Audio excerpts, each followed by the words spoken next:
வணக்கம். நேற்று திருவாரூர் வரைக்கும் போயிருந்தேன். எனக்கு இந்த காரைக்கால் மண்டபம் அப்படிங்கிற ஒரு ஏரியா வரைக்கும் போக வேண்டிய ஒரு தேவை இருந்தது. ஸோ கிழக்கே கோட்டை பஸ் ஸ்டாண்ட்ல இருந்து வெள்ளையாணி கோயிலுக்கு போகக்கூடிய ஒரு பஸ்ல ஏறி காரைக்கால் மண்டபம் போகலாம் அப்படின்னு சொல்லிட்டு அந்த பஸ்ல ஏறுறேன். அந்த பஸ்ல ஏறுறப்போ எனக்கு முன்னாடி ஒரு ஹஸ்பண்ட் அண்ட் ஒய்ஃப் ஏறி இருக்காங்க. பாத்தீங்கன்னா ஆல்மோஸ்ட் பஸ் ஃபுல்லா இருந்தது. அதுல ஒரு 4 சீட்ல மட்டும் தனித்தனியா லேடிஸ் உட்கார்ந்துட்டு இருந்தாங்க.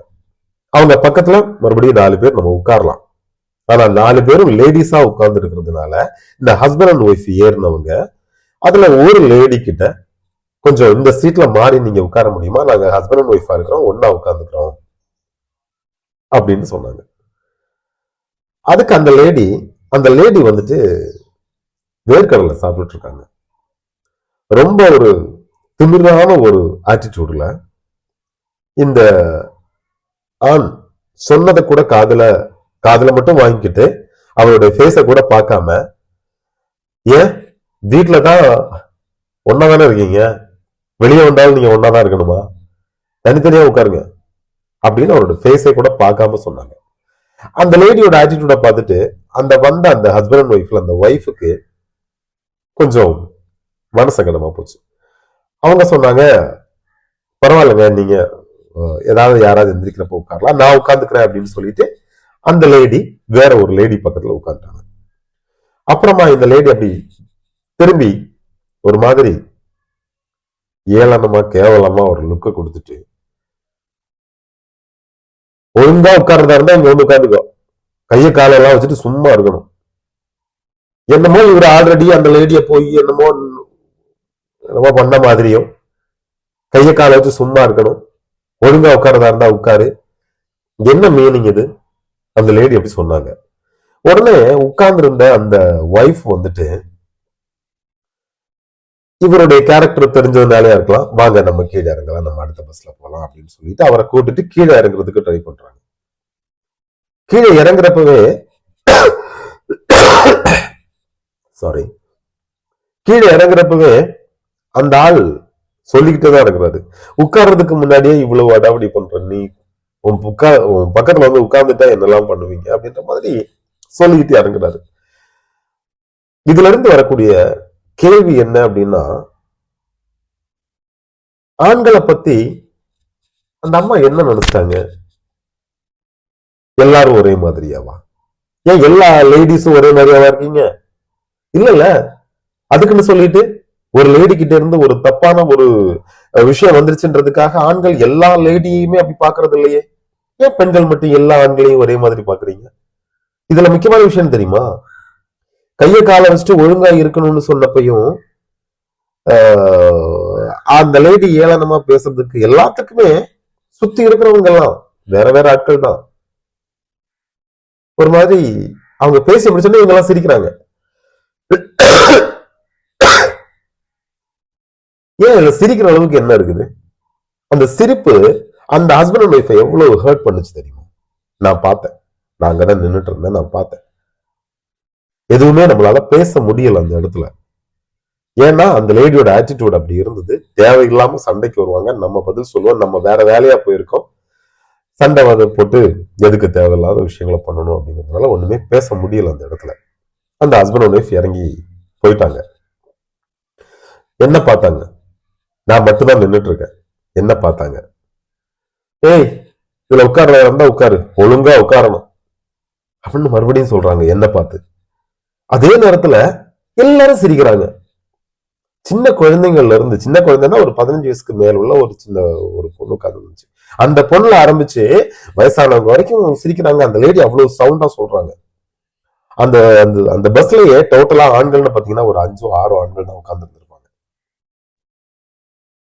2 பேரும் ஹஸ்பண்ட் அண்ட் ஒய்ஃபா உட்கார்ந்துருக்காங்க, 2 ஆண்கள் வந்துட்டு ஒரு சீட்ல ஒன்னா உட்கார்ந்துருக்காங்க. நம்ம ஏதோ அந்நிய ஒரு ஒரு ஊருக்குள்ள போயிட்டு, மொழி தெரியாத ஊருக்குள்ள போயிட்டு மத்தவங்க இந்த காலேஜ்ல எல்லாம் ராகிங் நடக்கும்னு சொல்லுவாங்கல்ல, அந்த மாதிரி எனக்கு ஏதோ ராகிங் பண்ண மாதிரி இருந்துச்சுங்க. நான் உட்கார்ந்ததும் சொல்றாங்க மறுபடியும் ஒழுங்கா உட்காரணும் அப்படின்னு. ஏன்டா உட்கார்ந்தோம் அப்படின்ற மாதிரி ரெண்டாவது தோணுச்சு. என்னன்னா அந்த ஒரு சீட்ல 2 பேர் உட்காரக்கூடிய சீட்ல 1.5 சீட் அவங்களே பிடிச்சுக்கிட்டாங்க. அவங்கள டச் பண்ணாம நம்மளால உட்காரவே முடியாதுங்கிறது மாதிரி ஒரு நிலைமை தான். ஏதோ கடவுள் புண்ணியத்துல ஆப்போசிட்ல எதிரில எனக்கு 2 சீட்டுக்கு முன்னாடி 2 பசங்க உட்கார்ந்து இருந்தாங்க. அதுல ஒருத்தன் எந்திரிச்சு போனதும் நான் எந்திரிச்சு அங்க போய் உட்காந்துட்டேன். கேள்வி ஒன்னே ஒண்ணுதாங்க, இவங்க எல்லாம் என்ன நினைச்சிருக்காங்க? ஆண்கள்னா என்ன? அலையறவங்களா? ஏங்க அவங்க பார்த்த ஆட்கள் அப்படி இருந்திருக்கலாம். எல்லா ஆண்களும் அப்படி கிடையாது. இவங்களுடைய கண்ணோட்டம் என்னைக்கு மாறும்? இல்லைங்க, ஆண்களுக்காக குரல் கொடுக்கறதுக்காக என்னைக்கு யாரு உருவாவாங்க? பெண்கள் சொன்னா அது உண்மை, வெள்ளையா இருக்கிறவங்க போய் சொல்ல மாட்டாங்கிறது மாதிரி ஆயிடுச்சு. ரொம்பவே ஹர்ட் ஆன ஒரு விஷயங்க. இப்போ அந்த லேடி அப்படி சொன்னதா இருக்கட்டும், இல்ல அந்த வண்டிக்குள்ள நடந்த இன்சிடென்ட்ஸா இருக்கட்டும், எதுக்குமே என்கிட்ட ப்ரூஃப் இல்லைங்க. நான் வீடியோ எடுக்கல.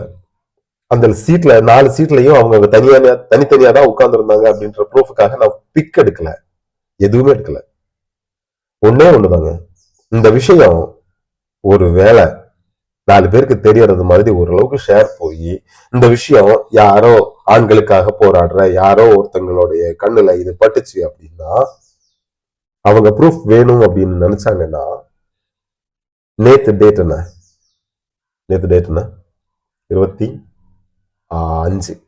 25ஆம் தேதி சாயந்தரம் 4 மணிக்கு மேல கிழக்கே கோட்டா, திருவாண்டம் கிழக்கே கோட்டா பஸ் ஸ்டாண்டுக்கு உள்ள இருந்து 4 மணிக்கு பிறகு கிளம்புன வெள்ளையாணி கஷேத்திரம் அப்படிங்கிற பஸ். ஒரு லேடி தான் அதுல கண்டக்டரா இருந்தாங்க. ஒரு 35 இருக்கும் ஒரு ஏஜ், ஒரு மேடம் லீனா இருந்தாங்க. நான் இதே ஷர்ட் தான் போட்டிருந்தேன். இதே ஷர்ட்டை போட்டுட்டு தான் அந்த வண்டிக்குள்ள நான் பஸ்ஸுக்குள்ள ஏறினேன். சிசிடிவில பாக்குறப்ப இந்த மாதிரி ஷர்ட் எல்லாம் உங்களுக்கு நல்லாவே தெரியும், வாய்ப்பு இருக்கு, செக் பண்ணிக்கலாம். நான் சொல்றதுல ஏதாவது உண்மை இருக்கா இல்ல பொய்யா அப்படிங்கறத. இந்த கண்ணோட்டம் மாறணுங்க. ஆண்களுக்காக ஆண்களே இறங்கினாதான் உண்டு. ரொம்ப தப்பா போயிட்டு இருக்குங்க. அதாவது என்னைக்கே ஒரு நாள் நம்ம பஸ்ல போற நமக்கே இந்த மாதிரி இருக்குது அப்படின்னா, டெய்லி டெய்லி டெய்லி பஸ்ல போறவங்களுடைய நிலைமை யோசிச்சு பாருங்க. இதுல முக்கியமான விஷயம், அந்த லேடி உட்கார்ந்துட்டு இருக்கிறதுக்கு மேல எழுதி போட்டிருக்குங்க, வயதான ஆண்கள் அப்படின்னு எழுதி போட்டிருக்கு. அதெல்லாம் இவங்க உட்கார்ந்துருக்காங்க, அப்படிதானா பண்ணுவேன், நீ என்ன பண்ணுவேன் டேஷ்ன்ற மாதிரி தான் அவங்களுடைய ஆட்டிடியூட் இருந்தது. மாறணும். ஒரு காலத்துல பெண்களுடைய முன்னேற்றத்துக்காக போராடினாங்க. மறுபடியும் நம்ம இப்ப ஆண்களுடைய முன்னேற்றத்திற்காக, ஆண்களுக்காக குரல் கொடுக்கறதுக்காக ஒரு குழுவை திரட்ட வேண்டியதா இருக்குது, சேர்க்க வேண்டியதா இருக்குது. முடிஞ்ச வரைக்கும் இந்த வீடியோவை ஷேர் பண்ணுங்க. உங்களுடைய கருத்துக்களை கமெண்ட்ல சொல்லுங்க.